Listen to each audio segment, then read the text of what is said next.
How's it going, everybody? Welcome back to another episode of Infinite Sports. I'm your host, Kenneth Gruenfelder. And today we'll be talking about the Yankees' final game against the Twins in the Bronx. They weren't able to complete the sweep, as well as, take a brief look at the upcoming series with the Cardinals as the Yankees begin a road trip. So, yes, the Yankees did not sweep the Twins. They ended up losing the final game, which I kind of expected, to be honest, because of the pitching matchup. Well, more so with who the Twins were sending out there in Joe Ryan. We're at the point now where whenever the Yankees are going up against a good starter, I don't have a lot of confidence that the offense is going to get it going. Now, they did take the lead. They did score first. Cody Bellinger hit another home run. But then the Twins quickly answered back. And then they scored a few runs later in the game. And once it was 4-1, which ended up being the final score, you knew that the Yankees were not going to come back and win the game. So, yeah, Joe Ryan. And the Yankees had a chance to get to him early. But once he settled in, like I said, the offense just couldn't get anything going. And they ended up losing the game. So, yeah, they scored on the Bellinger homer in the bottom of the third inning. And then the Twins scored in the fourth inning. And then they put up a 3-spot in the sixth inning. Now, Cam Schlittler got the start for the Yankees. And he's been good since he's come up. He's been very good. And this was definitely one of his best outings so far in his young career. But he did only go 5 innings. 5 innings, 2 hits, 1 earned run, 2 walks, 6 strikeouts. Got off to a really good start in this game. It looked like he was going to, pitch a perfect game the way he was going. I mean, it wasn't going to happen, but, the way he was pitching it was looking good. But he did get taken out of the game after 86 pitches, and that's where, Yankee Universe is, up in arms about, because then you send out your bullpen in the top of the 6th inning, and that's when everything fell apart and the Twins put up a 3-spot. So it seems universally, for the most part, that everybody wasn't happy with who Boone decided to put in Yerry De Los Santos. I'm going to be honest. I guess I'm in the... I know I'm in the minority. I didn't really hate the move because Yerry De Los Santos has been pitching very well. And he did pitch the previous night, but didn't throw that many pitches. And the Twins are not a good team.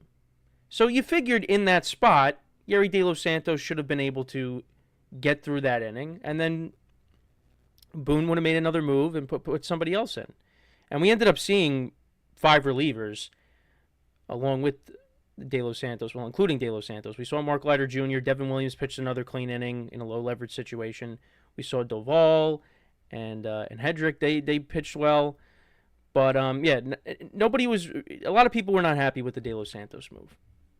I was okay with it. And to be fair, Buxton hits that sharp ground ball. Volpe makes a great play on it. Ben Rice is not able to scoop it. It would have been very close. I think if Ben Rice comes up cleanly, I think he would have been out. So there was that. Then you also had a ball deep in the hole at third base, and McMahon wasn't able to come up with it. So it's not like, De Los Santos was getting knocked around. I know he gave up 3 hits, but it's not like he was getting crushed when he came in. Then he, left a 3-2 pitch right over the middle of the plate, and the Twins were able to capitalize on that. Cody Clemens ended up hitting a 2-run double that scored a couple of runs. And Trent Grisham bobbled the ball out in the outfield, and that scored the second run. And then later Royce Lewis doubles when Mark Leiter Jr. came in. And, Bellinger was right there but wasn't able to make the play. It was just fair, and then it bounced over the wall for a ground rule double. And that was the 4th run of the game. But I understand everybody's frustrations. You want to put in your high leverage guys because the Yankees, every game is very important. You basically need to win every game, really, at this point. I mean, you like we've been talking about, your playoff positioning. They're the 3rd wild card in the American League. Their playoff spot is hanging by a thread. And it would be embarrassing if you end up missing the playoffs. And not only missing the playoffs, but in an expanded format. And the Guardians, it looks like they would be the team that it's going to be either between them and the Guardians right now, because the Rangers, they just keep losing. The Rangers I picked at the beginning of the year to go to the World Series because of their pitching, but their lineup is not good. Well, I shouldn't say it's not good. It's got good players in it. These players won a World Series a couple of years ago, but it's, I guess, inconsistent. We'll say that. But their pitching is very good. I mean, and they traded for Merrill Kelly. You got DeGrom, you got Evaldi. I mean, this team should be better. Bruce Bochy is the manager, but they just, well, for whatever reason, they're struggling right now. So yeah, right now it's between the Yankees and the Guardians. And if the Guardians make it over the Yankees, with the payroll that the Yankees have, the expectations, and where they were a couple months ago, they were 7 games up in their division, and you end up losing out of a playoff spot completely, and to a team that traded away pieces at the deadline, would not be a good look at all. But yeah, every game is so important, and when you have a move like Boone made the other night, you bring in Yerry De Los Santos, and he doesn't get the job done, you're going to get crushed for it. I'm not going to go that far, because again, De Los Santos has been pitching well. Now, I think there was a stat that I think he's faced, I think it was like 52 batters, and of those 52 batters, only 9 of them were in high leverage situations. All right. I mean, I'm not going to, those are the facts. But again, he's been pitching well. He had a sub 2 ERA going into the game. And it's against the Twins, who are not good. They traded away. Talk about a team that traded away their whole roster. They traded away 10 guys. So I didn't have a problem with the move. What I have a problem with is Boone not sending Schlittler out there to try to get through another inning at least. See what he's got. That's where I would have a problem. But I know he's a rookie. It was like, what, his 7th start in his major league career? But, I mean, send him out. See what he could do. Try to push him at least one more inning. And if he, if he gives up a hit right away, then you take him out. And, yeah, there were better options you could have went to. I mean, the bullpen was pretty much rested. You had De Los Santos and Tim Hill pitch the previous night. You could have did whatever you wanted. You could have put Luke Weaver in that spot. But, yeah, a tough loss for the Yankees. And, I said it. The previous 2 games, the first 2 games, they won. It didn't really matter to me. The Yankees had the advantage when it came to the pitching matchups. Rodon and Will Warren pitched very well. The offense came alive. You knew that was going to happen. But now you go up against Joe Ryan, a very good pitcher, and you couldn't get anything going. Stanton hit a ball. I thought that ball was going to go out in the top of the first inning. I think that would have been a 2-run homer. I think there was a guy on base. But it, just missed it. Yeah, outside of Bellinger's homer, they just could not get anything going. And then in the 9th inning, Stanton gets a base hit.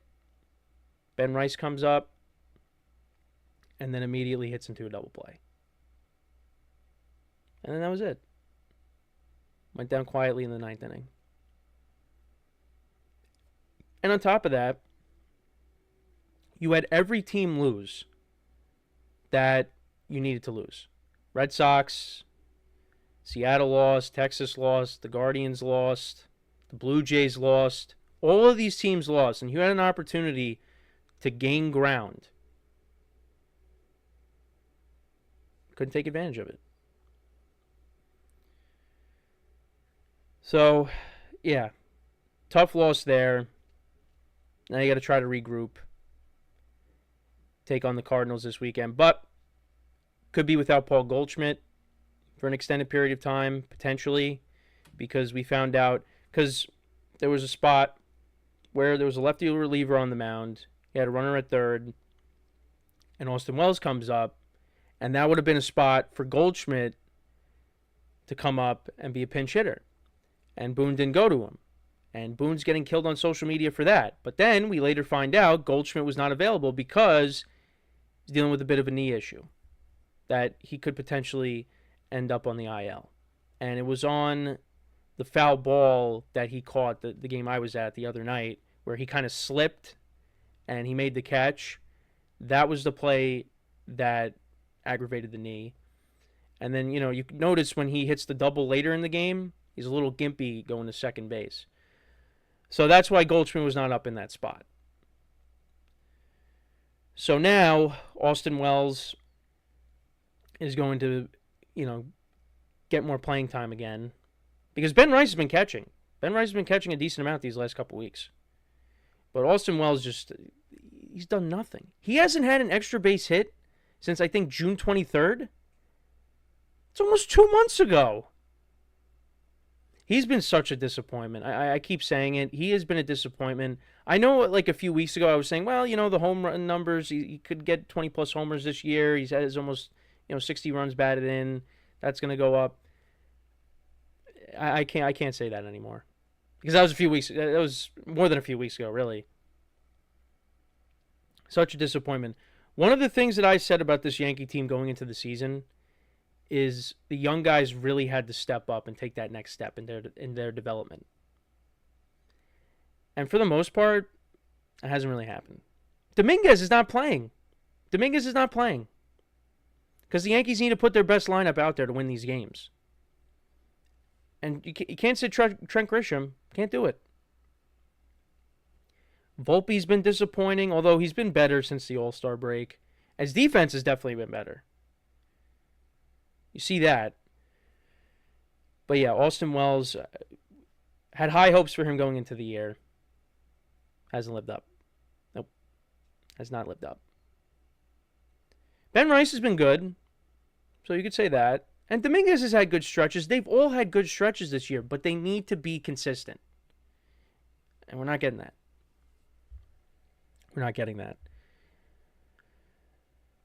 But yeah, so Wells, he'll be back in the lineup more. Ben Rice is probably going to be playing first base, till Goldschmidt comes back. Because the best lineup you have out there right now is Goldschmidt's playing first base and you got Ben Rice behind the plate. Ben Rice is doing a nice job behind the plate. So, and we'll see. Well, again, it hasn't been confirmed yet that Goldschmidt, at least with me recording this, Goldschmidt has not been placed on the IL just yet. See how things shape out. That's a tough loss. And again, another righty that gets hurt. Like all of these righties that the Yankees have. Now when you see a left-handed reliever, you don't really have that many options to go to.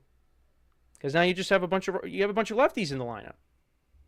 And the righties that you do have are already in the lineup. Judge, Stanton, Volpe. So, yeah. Well, we'll see what happens with Goldschmidt.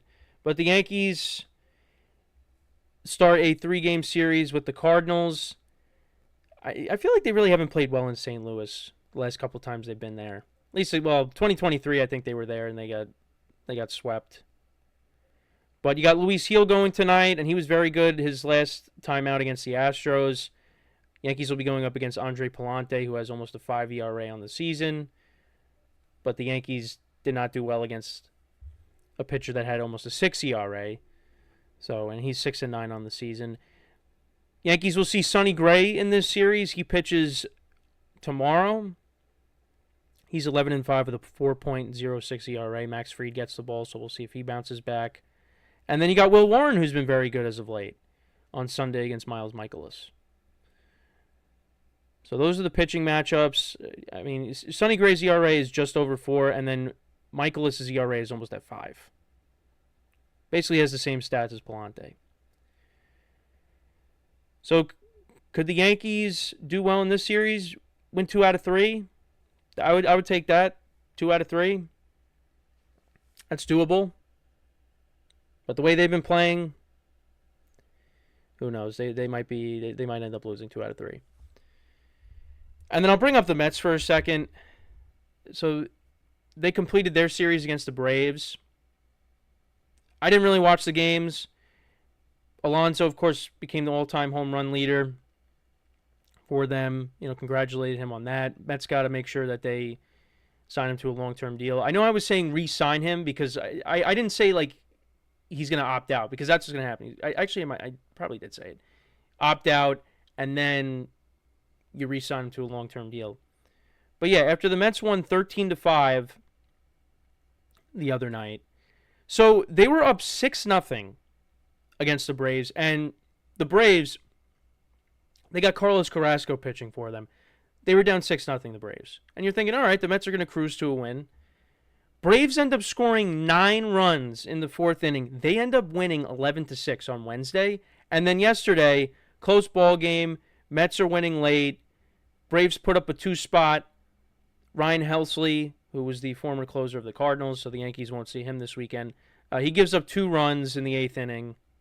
Mets end up losing 4-3. And I think they're 2-13 in their last 15 games. And now you take a look at the standings. Both the Yankees and the Mets have the same record, and they're both the 3rd wild card team in their respective leagues. And they're both a half game up on the next team below, the team below them. Yankees are a half game up on the Guardians. Mets are a half game up on the Reds. If both teams miss the playoffs, I don't even know what to say. I don't even know what to say. Because going into the year, with everything that happened, you thought, hey, the Mets, they're really going for it. With the big signing. The change. And now all of a sudden, you're the 3rd wildcard team. At one point, they were the best team in the National League, record-wise. And, they went out to L.A., they were beating the Dodgers. Like, they were looking good. Now all of a sudden, I mean, there's a reason for it. Their pitching has been horrendous. They're getting no length out of their starters. And now you got the bullpen, which, they made a lot of moves at the deadline to improve the bullpen. And the guys that they brought over, not getting the job done. Like the Yankees. Well, they sent down Jake Bird. Bednar has been very good after his debut. But they're both going through it right now. But if they both miss the playoffs, if one of them misses the playoffs, season's a failure. We talk about, what's a successful season, what's a failure. I know with the Yankees it's different, championship or bust. I don't have that mindset anymore. Like when I was younger, I did. Like, oh yeah, this team needs to go to the World Series every year. No. They got to the World Series last year, although lost in an embarrassing fashion. For me, who's been a fan for years, well, my whole life, but I haven't watched I haven't watched baseball my whole life. I just need to see them win one championship, and then I would be okay for a certain time period. And then at some point you say, all right, now they got to win another one. With the Mets, it's different because they haven't won since '86. It's a very long time ago. But you would have thought, like, with Steve Cohen and you get Juan Soto now, it's like, okay, now this is when things are going to change. And it still can. There's still time. At least with this year. But it's just more of the same. You think after last year's run to the championship series, you lose to the Dodgers in 6. Now you get Juan Soto. Now it's like, all right, they're going to go further. It's not going to happen. Doesn't look like it doesn't right now. It doesn't look like it's going to happen. But they got to fix the pitching staff. And the lineup, at times guys are slumping. You got to figure it out. And it seems like Met fans have had it with Carlos Mendoza also, which I think we brought up the other day. So yeah, New York baseball is not looking good right now. It would be fascinating if both New York teams just didn't make the playoffs. New Yorkers would not be happy, but it would be quite the story if they both missed the playoffs. Wouldn't be a good look. So let's see what happens this weekend, everybody. Yankees against the Cardinals. The Mets this weekend, they are taking on the Mariners, who are playing really good baseball. So that's a tough series. Listen, the Cardinals are 61-61 on the season, and the way the Yankees have been playing, it's going to be a tough series for them. So we'll see how it goes. But let me know what you guys think about what's going on in the world of baseball. Football is coming up. It's right around the corner. I know we talked about the preseason a little bit. Week 2 of the preseason starts tonight, so there'll probably be some sort of podcast next week where we discuss, any standout performances and any news on Michael Parsons, anything like that. We'll talk about next week. So, as always, everybody, make sure to leave a like, comment, and subscribe to the channel, to the video here. Check out all the other videos as well on the channel. Make sure to follow us on the social media accounts in the description below, and also wherever you get your podcasts, you can listen to us as well. Just look up Infinite Sports as well. We'll try to get Ben on at some point. Again, it's been a little bit since me and him have done the show together. So, make sure to watch out for that. And until next time, everybody, I'm Kenneth Gruenfelder signing off. Have a good one. Enjoy the weekend, and I'll talk to you guys next time. Take care.